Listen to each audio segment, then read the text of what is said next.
Hi, this is Shiny Iron, Assistant Professor, Computer Science and Engineering Department, School of Engineering. Today's topic is deadlock. What is a deadlock? Everywhere deadlock.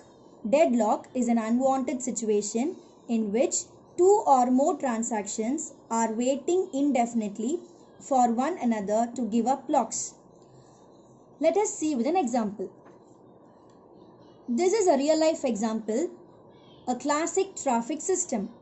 Here, every road is a one-way road, but the road is fully loaded with vehicles. So, no vehicle can go anywhere and got stuck up in the traffic. Since it is a one-way road, any vehicle cannot move from one place to another. This situation is a deadlock situation. Another example, which is little funny. You can't get the job without having the professional experience, and you can't get the experience without having a job. Let us see an example.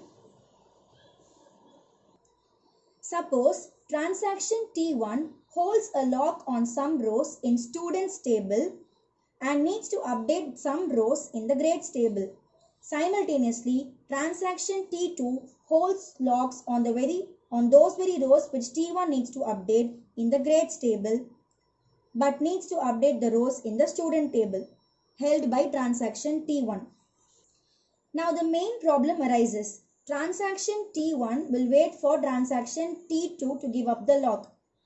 Similarly, transaction T2 will wait for transaction T1 to give up the lock. As a consequence, all activity comes to a halt and remains at a standstill forever. This situation is called a deadlock. There are two types of locks, namely exclusive lock and shared lock. Exclusive lock, lock X, performs read and write operations, whereas shared lock, lock S, only performs read operation.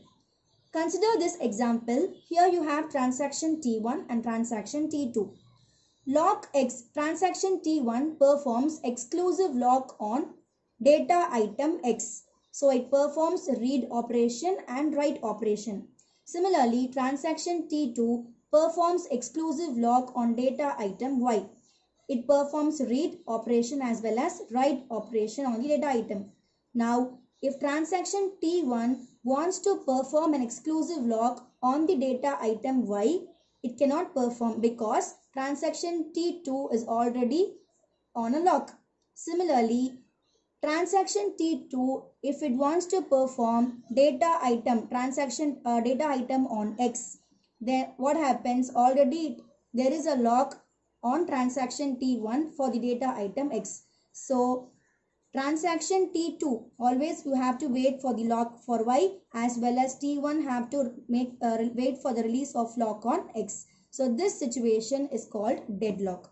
Now hope you understood deadlock with the clear example of the real-time example as well as the technical example. Now let us discuss about the necessary conditions for deadlock. There are four necessary conditions, namely hold and wait, mutual exclusion, no preemption and circular wait. Let us see one by one. Hold and wait.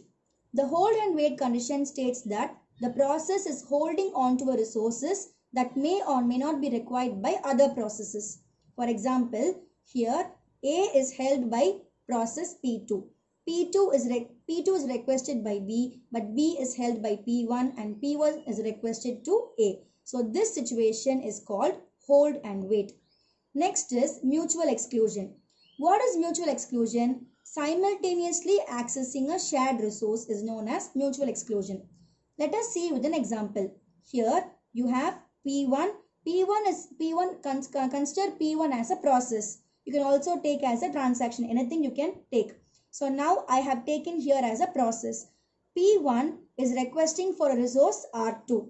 But R2 is already held up by process P2. So this scenario is called as mutual exclusion.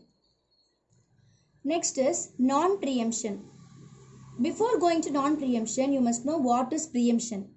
A preemption is if a transaction is completed, then the lock is immediately released so that other transaction can happen. So this is called preemption. In non-preemption, When the process is completed, when the particular transaction is completed, the lock is not released. It is still in a lock state. This is called as non-preemption. Next is circular wait. Circular wait is a loop cycle where X will be requesting for Y will be requesting for Z, and Z will be requesting for X. But every states will be waiting in a waiting process. So this is in a cycle. This is called as circular wait. Each transaction must be waiting for a resource which is being held by another process, which in turn is waiting for the first process to release the resource. So this is called as circular wait. Hope you understood what is a deadlock and the necessary conditions for deadlock. Thank you.